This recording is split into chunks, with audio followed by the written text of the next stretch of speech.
ভাইয়া আমাকে just 1 minute 2 minute সময় দাও, আমি তোমাকে সুন্দর মতো ছবির যে লোগো আছে এই লোগোর ভিতরে কি আছে এবং এই লোগো দ্বারা আসলে কি বোঝায়, কোনটার সাইন দিয়ে কি বোঝাচ্ছে সেই সকল জিনিসগুলো একটু ক্লিয়ার করে দেবো তোমাকে, এবং তোমাকে বোঝানোর চেষ্টা করবো যে এই সাইনটা কোত্থেকে আসছে বা এই সাইনের উৎপত্তিটা কোথাও সেটাও আমি তোমার সাথে ক্লিয়ার করবো। একটু খেয়াল করো ভাইয়ারা, এই যে তোমাকে দেখাই এইটা হচ্ছে চট্টগ্রাম বিশ্ববিদ্যালয়ের লোগোটা, দ্বারা কি বোঝাচ্ছে খেয়াল করো। এখানে খোলা বই দেখতে পাচ্ছ, এই যে এখানে খোলা বই দেখতে পাচ্ছ, এই খোলা বই দ্বারা জ্ঞান আহরণকে বোঝানো হয়েছে। তাহলে জ্ঞান আহরণকে এই খোলা বই দ্বারা বোঝানো হয়েছে।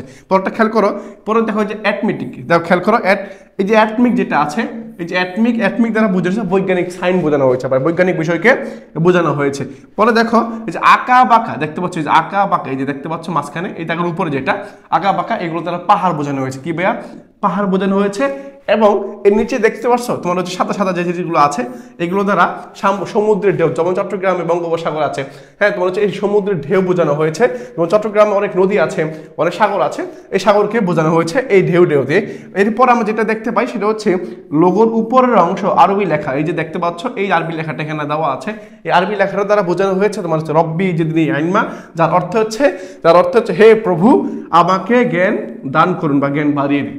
বুঝতে পারছো? এই যে উপরে লেখা আরবি, এটা দ্বারা বোঝানো হয়েছে। এরপর একটু আসি, খেয়াল করো ভাইরা, এই যে ছবির যে লোগোটা আছে এই লোগোটা এঁকেছেন কে? প্রশ্ন আসতে পারে, সেটা হচ্ছে কামরুল হাসান, যিনি হচ্ছে আমার জাতীয় পতাকার চিত্র করছেন বা আঁকছেন, সে হচ্ছে কামরুল হাসান। এই লোগের আকৃতি অনেকটা কিসের মতো?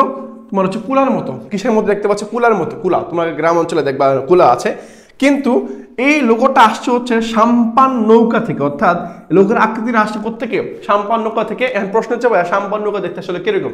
এই যে ভাইয়া সাম্পান নৌকা হচ্ছে এই যে এরকম দেখতে পাচ্ছ, এটা হচ্ছে আমার সাম্পান নৌকা, ঠিক আছে ভাইয়া, এটা হচ্ছে সাম্পান। এই সাম্পান নৌকার আকৃতিটাই জাস্ট প্রথম মুখের অংশটা, প্রথমে যে অংশটা আছে এই অংশটা ধরে এটা ডিজাইন করা হয়েছে। তাহলে আশা করি এটা চট্টগ্রামের মধ্যে পাওয়া যায় সাম্পান নৌকা, দেখবা তুমি। তাহলে আমি আশা করি ছবির লোগো দ্বারা কোনটার দ্বারা কি বোঝানো হয়েছে এই সকল জিনিসগুলো ক্লিয়ার। জাস্ট একটু কমেন্ট সেকশনের মধ্যে, যেহেতু ছবির লোগো দেখছো, কমেন্ট সেকশনের মধ্যে জাস্ট কি লিখবা, একটু ছোট করে সিউ লিখে দিবা, জাস্ট একটু ছোট করে সিউ লিখে দিবা, ঠিক আছে ভাইরা? আজকে ভিডিওটি পর্যন্তই। আল্লাহ হাফেজ, আসসালামু আলাইকুম।